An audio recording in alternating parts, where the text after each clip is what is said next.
Happy Monday, everybody. Good to be live with you. The big news continues. According to a member of Congress, 14 FBI whistleblowers have come forward to Congress to out the corruption within the FBI. As we've been covering a lot on my YouTube, we're seeing the corruption from the outside. Now these agents want to show what's going on with the corruption on the inside. So we're going to get into that, as well as the latest from President Trump directly on his Truth Social. He's talking about how the FBI now stole his 3 passports. Also, Rudy Giuliani being targeted in a probe into the Georgia election. The state of Georgia coming after Rudy Giuliani, apparently for some things he said about evidence of shenanigans in that very tight election result. Biden beat Trump by only about 11,000 votes in that state in 2020. And Giuliani just kept pumping out information about shenanigans. Now the government's coming after him. I want to know what was criminal that he was doing, or are they trying to shut down his free speech? We're going to get into the latest on that. Also, Pfizer's CEO is sick after getting 4 needles. He got 4 of his own needles. Now he's sick. We'll look at that. And artificial intelligence upgrades are coming that will zap disinformation even quicker than it's being zapped. Yes, we are living in a world of censorship. It's a terrifying time if you really think about it. That free speech is under assault. More and more labeled disinformation and taken down.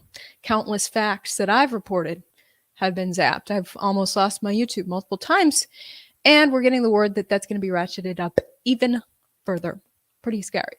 Okay, so before we dive into it, make sure that you guys can hear me. Okay? Awesome.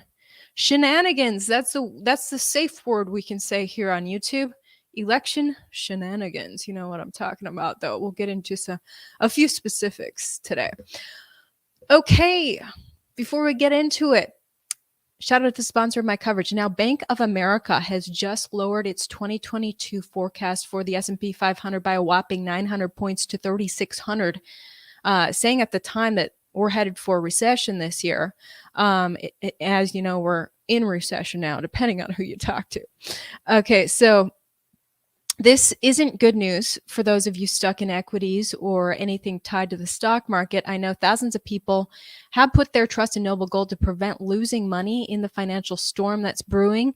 You can join them by calling their expert team. Noble Gold was recently voted the #1 gold company in the country by Consumer Affairs.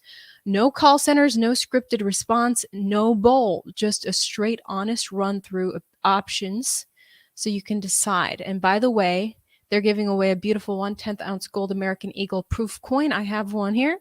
With every qualifying IRA or 401k rollover this month, you can't go wrong with Noble Gold. Call their team now by calling 877-646-5347 or find out more by visiting noblegoldinvestments.com. Link down in description, noblegoldinvestments.com. Great place to put your money right now in Biden's economy. Gold. Thank you guys for the super chats. Thank you, Ed. Yellow there, Ivory. Thanks for the awesome work. Looking forward to the happy FBI news. Thanks to everyone who sends super chats to support my independent journalism, as I'm working on expanding as we speak. Okay, so let's jump into the latest on the FBI. So here it is, Newsmax reporting. Representative Jordan says that he's heard from 14 FBI whistleblowers. Rep Jim Jordan from Ohio claims on Sunday that more than a dozen FBI agents have approached his office as whistleblowers about a whole host of issues. Jordan said during an interview on Fox News that 14 FBI agents have come to our office as whistleblowers, he says, quote, and they are good people, he says, quote, there are lots of good people in the FBI. It's the top that is the problem. By the way, that's what I keep saying about the news. A lot of good journalists on the ground. It's the people at the top of news organizations that are a problem, controlling a lot of truth-seeking journalists. But if you're just a yes man in the news or in the FBI or in the police or whatever, where your corrupt bosses tell you to do corruption and you just do it, then you're just as evil as your bosses. But anyway, Jim Jordan is patting these FBI agents on the back, saying they are good people for coming forward to him. He says, quote, "There are lots of good people in the FBI. It's the top that's the problem. Some of these good agents are coming to us, telling us what is baloney, what's going on, the political nature now of the Justice Department. God bless them for doing it, talking about the school board issue, about a whole host of issues." Newsmax goes on to say about 2 months ago, Jordan said in an interview with Fox News that he'd heard from 6 FBI officials about a school board memo and the Capitol riot. He said on Sunday, it's becoming a well-worn trail of agents who said this has got to stop, and thank goodness for them. So a lot of FBI agents are bothered at the corruption within their agency. No joke, they're getting a really bad name. And they're not going to, FBI agents are not going to have any respect from the public if this crap keeps up. I have here Epic Times as well. I know YouTube is not a fan of them, so I'm not going to bring them up on the page, but I'm going to read for you what they say. Just trying to preserve my YouTube channel. Epic Times says, quote, "In June, Jordan sent a letter to the FBI Director Christopher Wray warning that several former FBI officials were coming forward while alleging the agency is purging employees who have conservative views. Quote, in one such example, the FBI targeted and suspended the security clearance of a retired war service member who had disclosed personal views that the FBI was not being entirely forthcoming about the events of January 6th, he wrote in a press release. Jim Jordan goes on to say, quote, "The FBI questioned the whistleblower's allegiance to the United States, despite the fact that the whistleblower honorably served in the United States military for several years, including deployments to Kuwait and Iraq, valiantly earning multiple military commendation medals. It comes as Republicans step up calls on Sunday for the release of an FBI affidavit showing the justification for its seizure of documents at Trump's Mar-a-Lago home." And now we have learned more details, you guys, on that raid of Trump's Mar-a-Lago home, both directly from Trump and from the compromised corporate news. We'll look at both. Thank you, Mark, for the super sticker. I appreciate that. Okay, so let's look at first of all, let's look at what Trump is saying.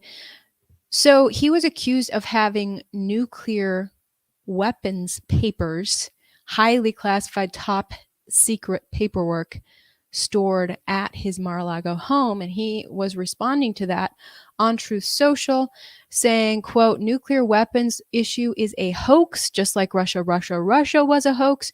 2 impeachments were a hoax. The Mueller investigation was a hoax, and much more. Same sleazy people involved. Why wouldn't the FBI allow the inspection of areas at Mar-a-Lago with our lawyers or others present? FBI wanted to inspect alone, you guys.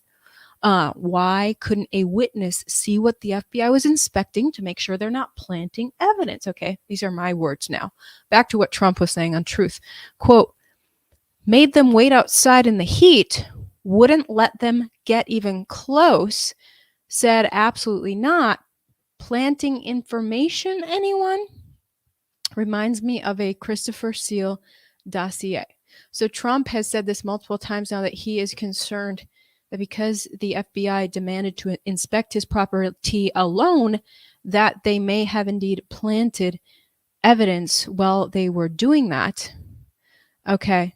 Then he also mentioned that, look, President Barack Hussein Obama kept 33 million pages of documents, much of them classified. How many of them pertain to nuclear?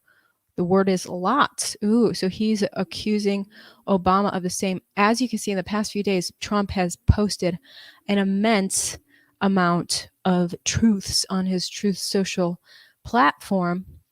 And then most recently here today, he said, Quote, wow, in the raid by the FBI of Mar-a-Lago, they stole my 3 passports, 1 expired, along with everything else. This is an assault on a political opponent at a level never seen before in our country, third world. So that's pretty crazy. FBI has his passports he just discovered. Now, Reuters is covering this. Reuters sometimes seems to have slightly less slant than some of the other outlets, but here's Reuters. FBI seized top secret documents at Trump's home. Espionage Act cited. FBI agents in this week's search of former U.S. President Donald Trump's Florida home removed 11 sets of classified documents, including some marked as top secret, the Justice Department said on Friday, while also disclosing it had probable cause to conduct the search based on possible Espionage Act violations. Okay, so that's the official word from the Justice Department as to why they raided Trump's home. They think that he was violating Espionage Act pertaining to spying, they're saying. And then the Washington Post had an exclusive on these accusations regarding nuclear weapons. And this article feels a little bit like fake news. Washington Post exclusive, quote, FBI searched Trump's home to look for nuclear documents and other items, sources say. Now, why do I say it feels like fake news? Because everyone is super anonymous. And again, as stated in previous podcasts, the perfect accusation to lodge against someone when you never have to prove that your accusation is true is to say that they have classified documents, because you can never show the public those classified documents because they're classified. So the public will never get proof that that person had those documents. You just have to take their word for it. So on top of the perfect potential false accusation against Trump, now all the sources in this article are anonymous. So this could be a completely fabricated story. We would never know.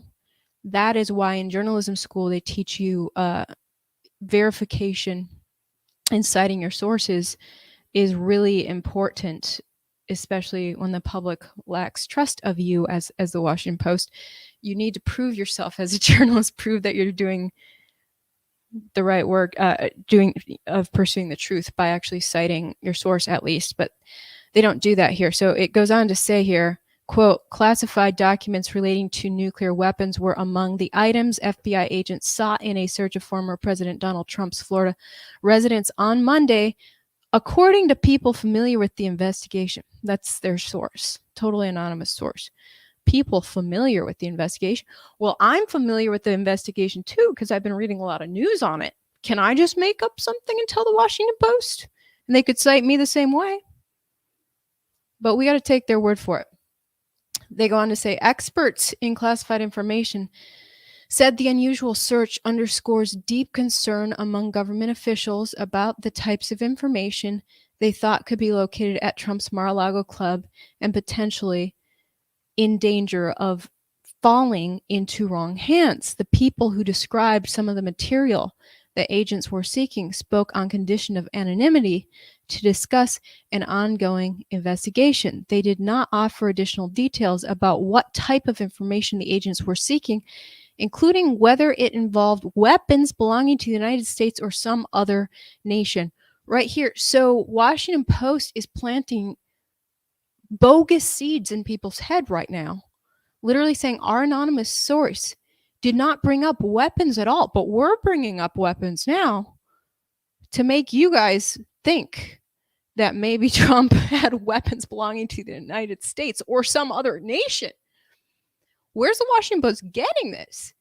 Literally, they said, quote, the anonymous source did not offer additional details about what type of information the agents were seeking, including whether it involved weapons belonging to the United States or some other nation. Then why are you even bringing that up, Washington Post? Anyway, they go on to say, nor did they say if such documents were recovered as part of the search. A Trump spokesman did not respond to a request for comment. Justice Department and FBI declined to comment. yada yada. So this entire article is based on an undisclosed anonymous source, as Washington Post is planting weird seeds of possibly being weapons at the property now. Very interesting journalism being done by the Washington Post. Okay, so I don't know if you guys noticed that the same week that Trump was raided, people brought up, well, why haven't Biden and Hunter been, raided by the FBI when Hunter's laptop was pretty damning? Well, actually, the laptop repairman is giving details about the FBI in his book. This news just released this past week by the New York Post. Quote, Hunter Biden laptop repairman John Paul Mac Isaac says that FBI agent threatened him to hush up.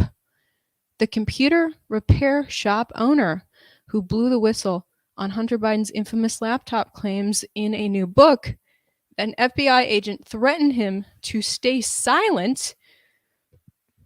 When the FBI showed up, he told the FBI, jokingly, that he was planning on writing a book about his experience finding Hunter's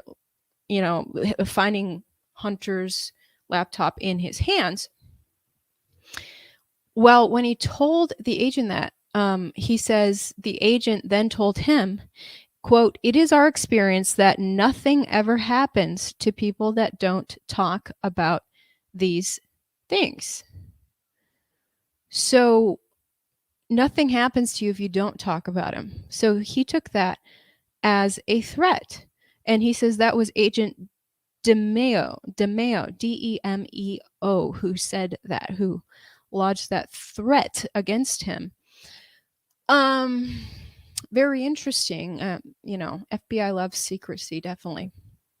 So it's just interesting that came out in the same week that Trump was targeted. Now, I want to get to Rudy Giuliani being targeted in a probe of Georgia's election. USA Today reporting today that Rudy Giuliani now a target in Georgia election interference investigation. And prosecutors appear to believe that Giuliani was trying to interfere in a lawful election. Says here, Georgia prosecutors have notified lawyers representing Giuliani that the personal attorney to former President Donald Trump is now a target of the widening election interference investigation led by the Fulton County District Attorney. Giuliani attorney Robert Costello told USA Today that prosecutors made the notification Monday to local defense attorneys in Atlanta. The former New York mayor, who is scheduled to testify before a special grand jury in Atlanta later this week, had made wide-ranging claims that voting systems altered Georgia ballots while ignoring a hand count audit that confirmed President Joe Biden's victory in the state. Giuliani also asserted that about 65,000 underage voters, more than 2,500 felons, and 800 dead people voted in the state. All of these claims have been debunked by the Georgia Secretary of State, which found no underage voters, only 74 potential felony voters, and only 2 votes that may have been improperly cast in the name of dead votes. According to court documents seeking Giuliani's grand jury appearance, Fulton County authorities are highlighting the Trump lawyers' December 3rd, 2020 appearance before the Georgia State Senate, in which he offered a video recording of election workers at State Farm Arena in Atlanta purporting to show suitcases of unlawful ballots from unknown sources outside the view of election poll workers. Within 24 hours the state Senate hearing, the video had been discredited by the Secretary of State's office, concluding no voter fraud of any kind had taken place. In fact, you guys, election officials said this was a perfect election, no issues. Now, Rudy Giuliani, after representing Trump, went on to basically become a journalist. He has a radio show and all this. He's podcasting. He's on Rumble, guys, and he has not let up on his coverage of elections, by the way. So in April, and I've linked this video down below, April, Rudy Giuliani did a podcast with John Solomon, reporter, creator of Just the News. And John Solomon has been diving into this as well. And Rudy Giuliani is not just coming up with these election-related claims out of thin air. And so John Solomon's also been investigating what really went on with the elections in regards to Georgia. John Solomon cites the governor of Georgia as well, who wrote a letter November 17th of last year, almost, more than a full year after the election. The governor of Georgia was presented with evidence of a lot of flaws in the audit of the election. And so he presented that evidence to the state election board and said, can you guys please look at how jumbled and flawed the audit of the election was? You see, because it was such a close election, only 11,000 votes out of, I think, 5 million votes, only 11,000 made Biden the winner instead of Trump. It was such a close election that they conducted an audit a few days later. But if you look closely at the audit results, because Secretary of State's office just uploaded all this data onto its website, they did the same in Texas. You can see how many flaws happened in the audit. In fact, thousands of votes, the governor says. When his team looked at this, thanks to a tipster, there were thousands of votes that were affected by errors in the audit. Maybe I'm going too deep for YouTube. YouTube might delete this video. Anyways, people might not know, apparently the governor was chair of the Georgia Election Board for 9 years. So the governor's very familiar with these issues. So he alerted the election board to please look at and fix these issues. Some of the errors involved 100% of votes in certain batches going to Biden. The audit came back with a lot of weird flaws. I can't go into too much detail here on YouTube, but basically, it's not just Giuliani coming up with this stuff. You can look at it. You could look at the Secretary of State's website and do the math yourself if you want to pore over numbers for days on end, like the governor's investigators did. So anyway, Giuliani is being targeted for some reason by the state of Georgia, the Fulton County prosecutor specifically in Atlanta, saying that he was possibly conducting illegal activity by trying to overturn the results of the election. I want to know how he was actually trying to overturn the election. If he was simply presenting data that did need to be looked at, analyzed, and figured out. By the way, that details about the governor I just mentioned, I have linked his letter down in my description as well. The governor's official letter to the state election board saying, hey, please look at this jumbled audit. So the other thing that Rudy Giuliani is being targeted for in regards to the 2020 election was, as the article stated, talking about those so-called suitcases that were under tables. Now, the local news investigated, they put their investigative reporter on this, WSB, looked frame by frame through this footage at State Farm Arena election night. And those so-called suitcases, they were official, ballot containers that were put under tables in the morning.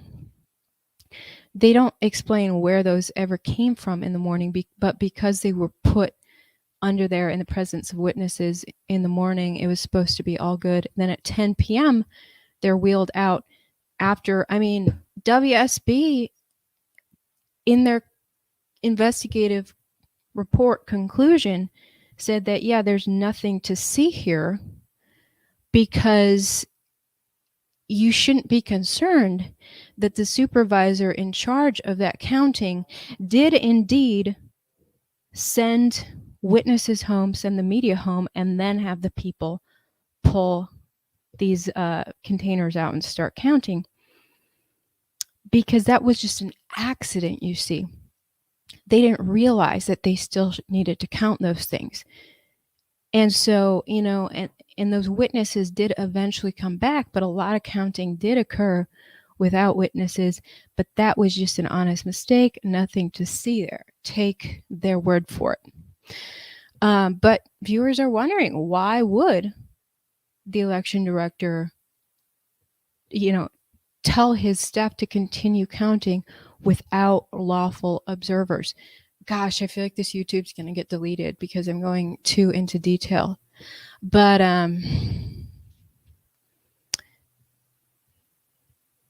so people are really, there's still a lot of questions about what went down with the counting that night. Okay. And it is being claimed by USA Today that, it was easily debunked quickly within the next day. Was it debunked? Because when the investigative reporter went frame by frame through this, he left a lot of questions unanswered still. And Rudy Giuliani tweeted about this. He said, watch video footage from Georgia shows these containers filled with pulled from under a table after supervisor told workers to leave the room, and 4 people stayed behind to keep counting. And that is actually accurate. What Giuliani said is actually accurate according to WSB's investigative report, but for some reason WSB concludes there's nothing to see here. So WSB's report is on YouTube. Headline: Georgia election officials shows frame by frame of State Farm Arena election night video. Okay, so it's really interesting to me to see Rudy Giuliani targeted like this. It seems like a threat to people, to free speech, honestly. Giuliani has been out there talking about this thing, still talking about it on his Rumble. I've linked his Rumble below because he's been deleted by all these other platforms, and addressing the ongoing questions. And now he's a target of an investigation, for possible crime, for attempting to overturn a perfect election, as they called it. So it feels to me like that is a target. He's being targeted for his use of free speech. And it's sending a message to other people, such as myself, or whoever wants to freely talk about these election issues, that you might get targeted too, that will come after you too.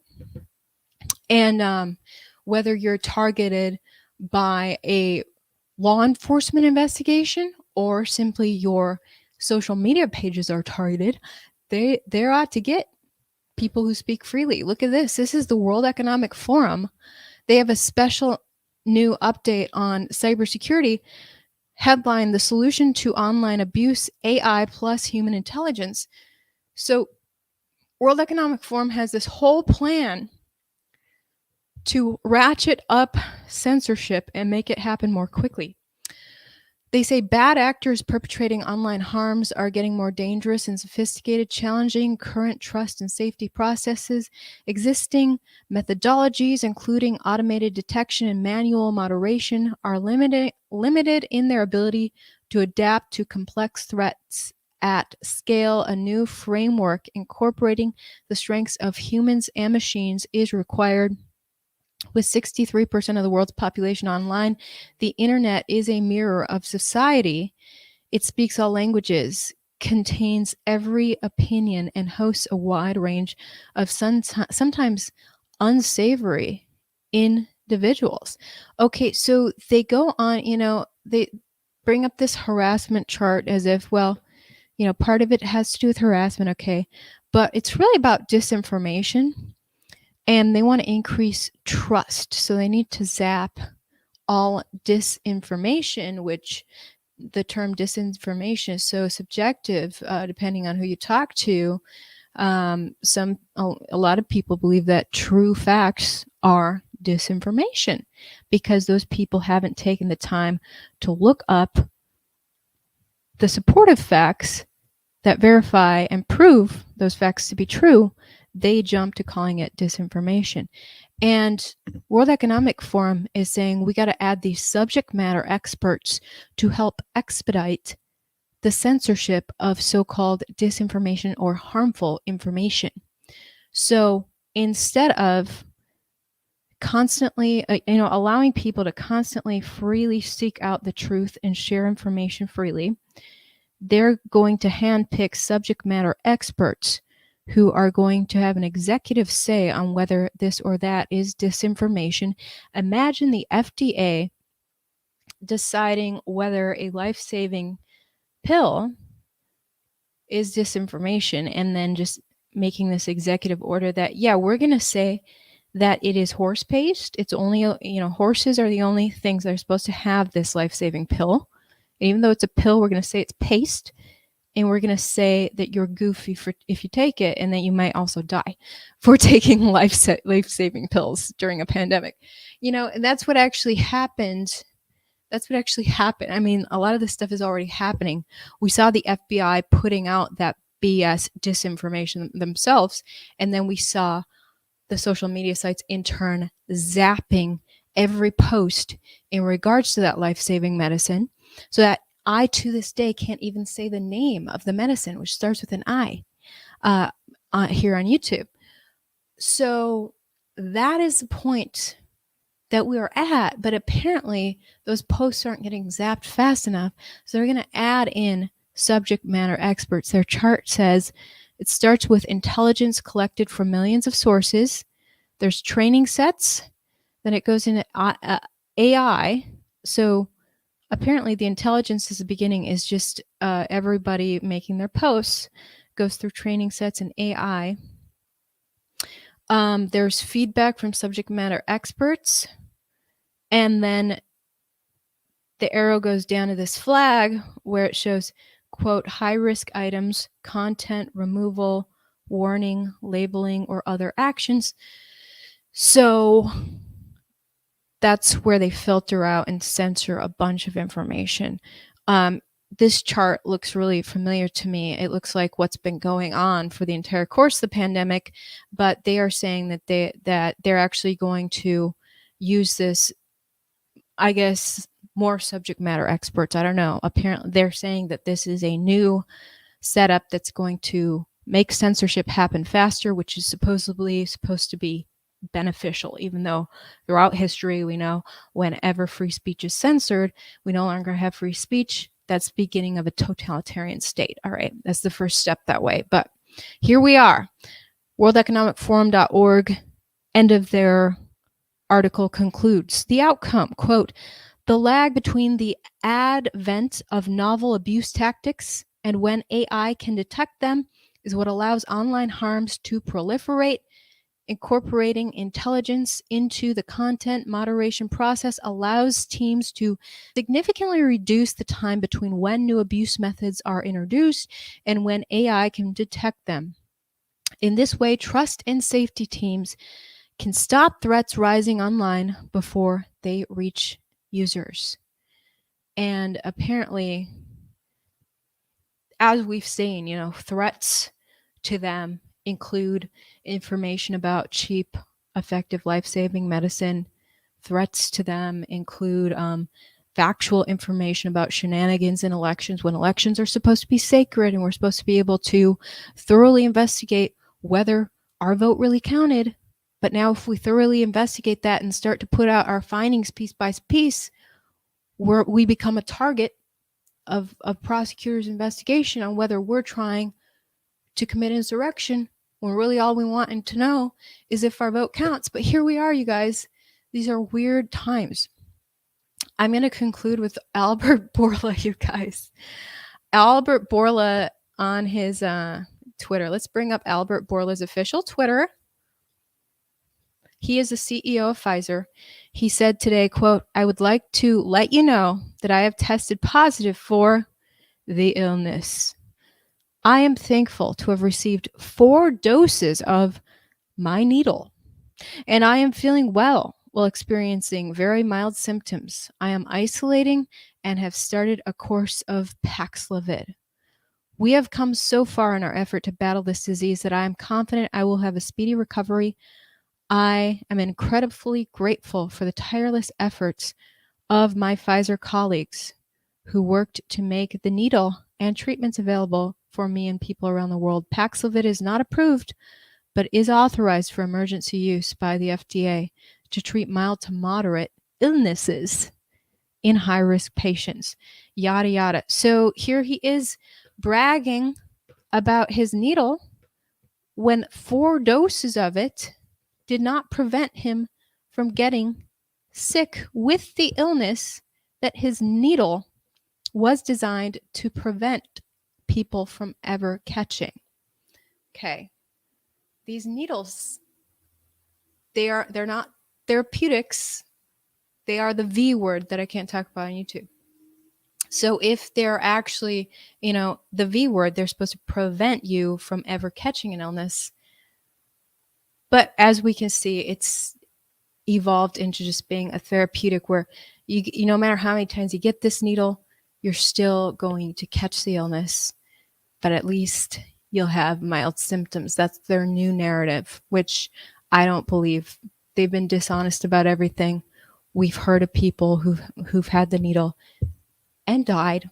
A lot of people who've died both from bad effects from the needle directly, as well as people who just simply got sick with the illness after the needle and went on to die, which the CDC admits to that. People do get the needle, get the illness, and then die. But they say that number is very low compared to people who don't get the needle, get the illness, and then die. My trust in anything these people say has eroded immensely. I do not trust them whatsoever. And it is pretty laughable that Albert Bourla, the CEO of Pfizer, has had 4 of his own needles and still caught the illness. But we wish him well. Speedy recovery, Albert. Positive vibes. That's all I have to say. What do you wish for Albert Bourla? I'm checking your comments. Thanks for tuning into the show. Look at all the comments. Yes, my uncensored news is on my website and app. Search Ivory Hecker in the App Store or go to ivoryhecker.com. I will be uploading a lot more reporting there. So tune in. Thank you so much, and we will talk to you guys later.